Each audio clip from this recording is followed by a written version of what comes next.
অস্থায়ী এবং চুক্তিভিত্তিক কর্মীদের জন্য পেনশন নিয়ে একটি অত্যন্ত গুরুত্বপূর্ণ খবর আজ আমরা এই ভিডিওতে আলোচনা করব।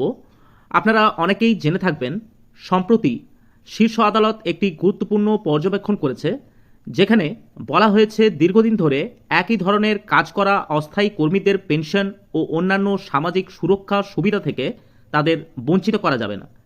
এই রায় ভবিষ্যতে পশ্চিমবঙ্গের বিভিন্ন দপ্তরে কর্মরত চুক্তিভিত্তিক কর্মীদের জন্য কতটা গুরুত্বপূর্ণ হতে পারে সেই নিয়ে আজ আমরা এই ভিডিওতে বিস্তারিত আলোচনা করব।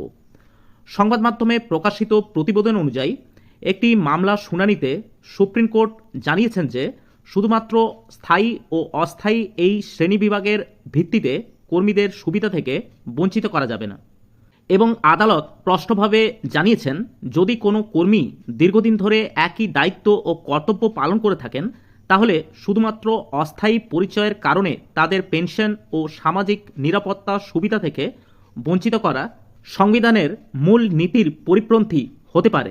আদালতের বিচারপতিদের বেঞ্চে জানিয়েছেন সমান কাজ করলে সমান মর্যাদা ও সামাজিক নিরাপত্তার অধিকার থাকা উচিত, এবং তার সাথে আদালত আরও বলেছে যারা বহু বছর ধরে সরকারি বা সরকারি নিয়ন্ত্রিত প্রতিষ্ঠানে কাজ করছেন তাদের ভবিষ্যৎ নিরাপত্তার বিষয়টি বিবেচনা করার প্রয়োজন।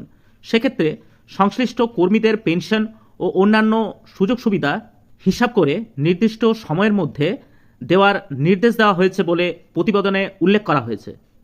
এখন আপনাদের কাছে অনেকেরই প্রশ্ন থাকতে পারে, এই রায় কি পশ্চিমবঙ্গের বিভিন্ন চুক্তিভিত্তিক কর্মীদের ক্ষেত্রেও প্রভাব ফেলতে পারে? সেক্ষেত্রে বলে রাখি, বর্তমানে পশ্চিমবঙ্গে বহু বিভাগে হাজার হাজার কর্মী চুক্তিভিত্তিকভাবে কাজ করছেন এবং তাদের মধ্যে অনেকেই দীর্ঘদিন ধরে একই দায়িত্ব পালন করে চলেছেন। ফলে ভবিষ্যতে সামাজিক নিরাপত্তা, পেনশন অথবা অন্যান্য সুযোগ সুবিধার দাবিতে এই রায় একটি গুরুত্বপূর্ণ নজির হিসাবে বিবেচিত হতে পারে, এবং আদালতের এই পর্যবেক্ষণ ভবিষ্যতে একই ধরনের মামলাগুলিতে গুরুত্বপূর্ণ প্রভাব ফেলতে পারে। ফলে এই রায়টি যারা চুক্তিভিত্তিক এবং অস্থায়ী কর্মী বর্তমানে কর্মরত অবস্থায় আছেন তাদের জন্য একটি গুরুত্বপূর্ণ ভূমিকা পালন করবে বলে মনে করা হচ্ছে। সব মিলিয়ে বলা যেতে পারে অস্থায়ী ও চুক্তিভিত্তিক কর্মীদের পেনশন ও সামাজিক নিরাপত্তা নিয়ে সুপ্রিম কোর্টের এই পর্যবেক্ষণ অত্যন্ত তাৎপর্যপূর্ণ। যদিও এই রায় সরাসরি পশ্চিমবঙ্গের সমস্ত চুক্তিভিত্তিক কর্মীদের জন্য নতুন সুবিধার ঘোষণা নয়, তবুও ভবিষ্যতের জন্য এটি একটি ইতিবাচক বার্তা এবং গুরুত্বপূর্ণ আইনি নজির হতে পারে। আপনারা যদি পশ্চিমবঙ্গের চুক্তিভিত্তিক কর্মচারী হয়ে থাকেন তাহলে অবশ্যই আপনারা আমাদের চ্যানেলটি ফলো করে রাখতে পারেন, এবং বর্তমানে আপনারা কোন দপ্তরে কর্মরত সেটিও আমাদের কমেন্ট বক্সে জানাতে পারেন।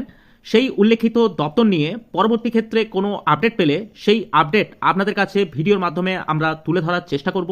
আজ এই পর্যন্তই, দেখা হচ্ছে পরের নতুন কোনো ভিডিওতে। নমস্কার, ভালো থাকবেন, ধন্যবাদ।